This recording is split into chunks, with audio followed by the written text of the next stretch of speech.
you. Today we're going to talk about the first week of Villains Month that came out. So we had a lot of cool issues that came out for that. Darkseid. Two-Face. We have Deadshot. Cyborg Superman. Creeper. Poison Ivy. The Ventriloquist. And Joker. Yeah.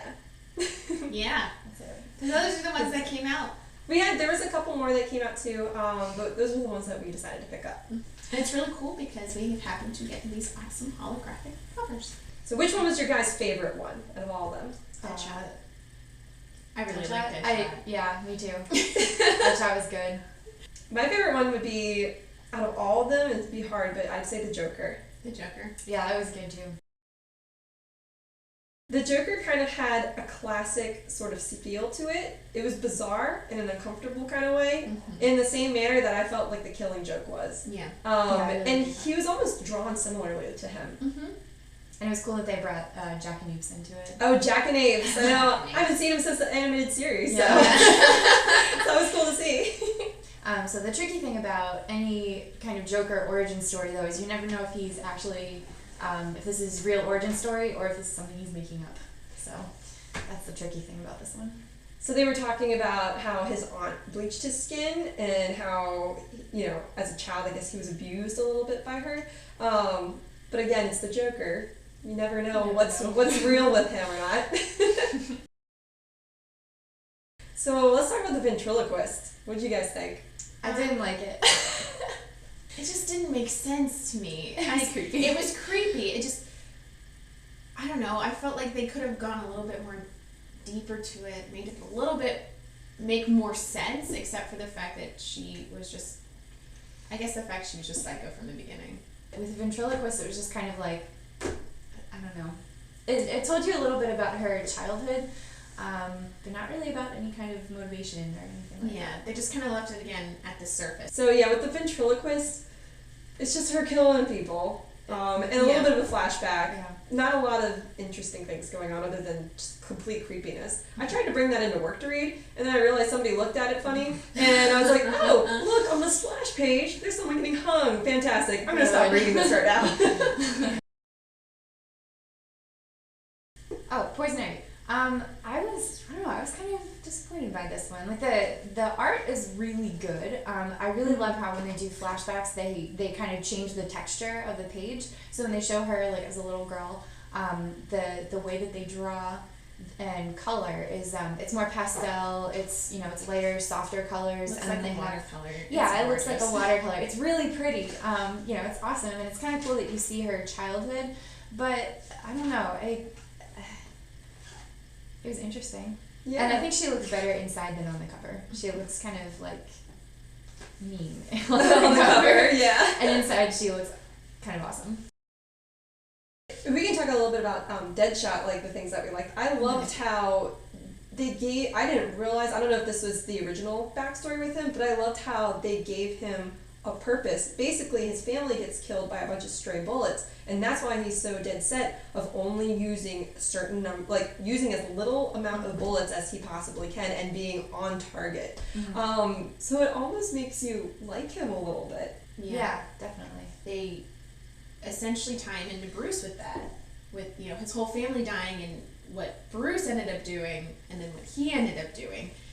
It's really interesting. And the physics question that we had in there, we got solved. We were trying to figure out if the bullet would go faster if he was skydiving. So he's trying to break into this suit, and he needed more velocity on his bullet. So he jumped out of a drone and was flying towards his target and was shooting him. And we were confused, and we're like, well, with the recoil, wouldn't he bounce back?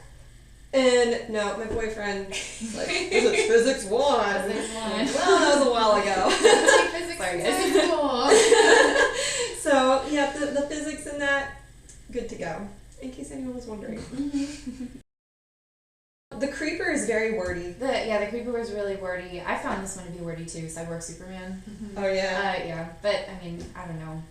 I don't adore Superman anyways. Yeah, we're more Batman fans. The Creeper, they didn't do the campy take that we're so used to from the animated series. What did you guys think about that? I kind of wish they had taken it more campy. Yeah. But I just couldn't get past all the words. Yeah. It seemed like they were just dragging it out when it could have literally been done in half the issue. Mm-hmm.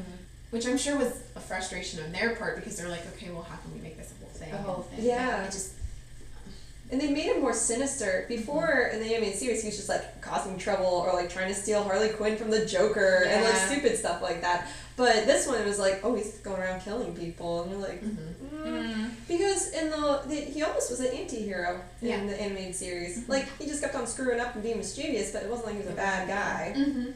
I like that better. Versus Jack Ryder basically being possessed by him. which I thought was an interesting spin on it. Yeah. I thought Yeah. that was kind of cool. I could see where they were trying to go, and I just felt that they failed. Yeah, I don't think they executed it well. Yeah. Darkseid, weird. It was weird. Weird. I'm not gonna lie, I just skimmed through it. It was intriguing to talk about when they talked about the old gods and the creation of the new gods. I thought that was cool. Basically, Darkseid is there and they're all chilling, and the gods are just running around chasing each other, having a good time, and destroying people in the process. And he gets kind of pissed off at it. He doesn't like that. So he goes and he decides he wants to. First of all, he whispers into the gods' ears, turns them against each other. Then, once they start a war against each other, he slowly starts destroying them and accumulating their power. Ends up becoming too powerful, kind of turns evil and becomes part of the new gods, as does his brother, I believe. And it was interesting. It was just weird, though. It was strange. I agree. And then Two-Face was interesting, too. It almost looked like he was executing his own justice. It's like in the absence of Batman, his life is based off of a coin flip. And he decides, at least I believe, he decides that he wants to go and, just kill bad guys. Yeah. He goes into the justice area where there's villains, like, killing his former coworkers, and he gets pissed, and he just kills them all. And then he's like, yep, I saved you guys, see you later. And, I mean, it's kind of neat. I feel like, well, we can talk about Harley in later things, but I feel like he is literally split. He does not hide away Harvey Dent necessarily. Because he's a creature of order. Like, even with the whole coin flip, he has to have order in the fact that there is no order right now. He's like, okay, I need to put this back on the straight and narrow. It needs to be black and white. There can't be any gray area. Yeah. Exactly. He's got really cool conversations with himself. I really love how they did that.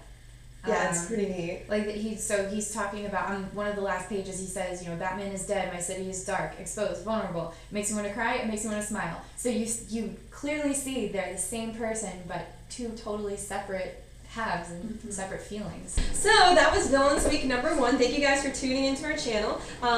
Subscribe so you can keep up to date with all of our awesome adventures. And thank you so much for tuning in. And we'll see you next time. Bye.